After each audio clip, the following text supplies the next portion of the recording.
Digital cinema is everything today. 10 years ago, it still had a touch of science fiction and great expectations, the hope that it will make everything better. Back then, my film Russian Ark was the first digital film ever in competition in Cannes. This year, there were hardly any 35mm films left.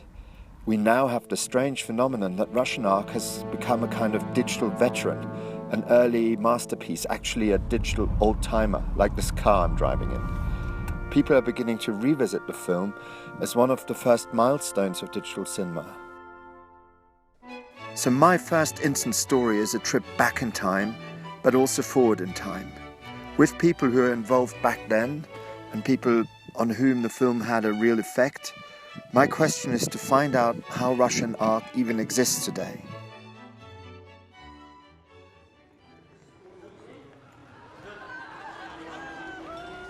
It's just that weird realization.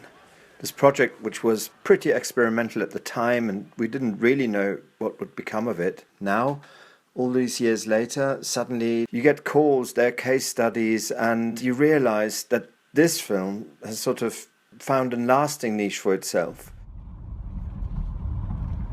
Many other filmmakers were part of the story, from Wim Wenders and his DOP Faden Papamichael, who were real innovators of digital filmmaking, to Lars von Trier and his DOP Anthony Mantle, and Anthony in turn shot Ron Howard's first digital film Rush.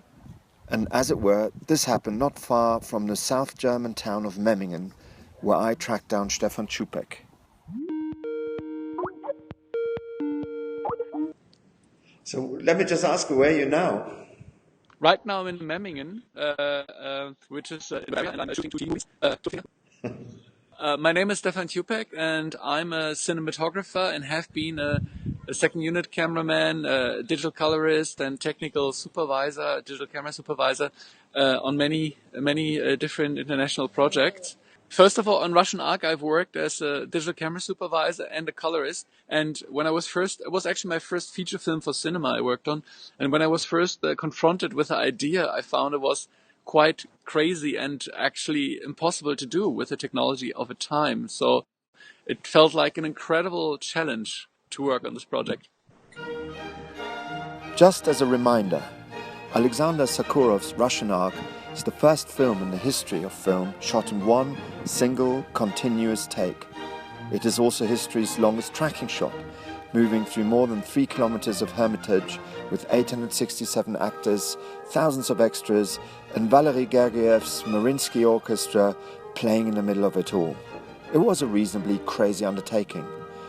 All of the technology we used was made up just for the single day of filming. But from today's point of view, it's all quaintly low-tech. Your phone takes better pictures. Nonetheless, this film has stood the test of time. Digital has become the industry's standard in cinema, and analog is now the new experimental. Is this a good move or is it a bad move? I'm not sure, but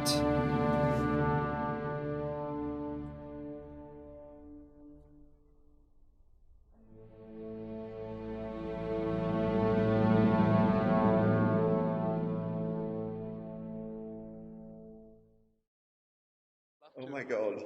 Do you have any idea where I am at the moment? You just look behind me. Do you recognize any of this? Yes, I feel it's been a long time, but I think you are close to Kopfilm, the company where it all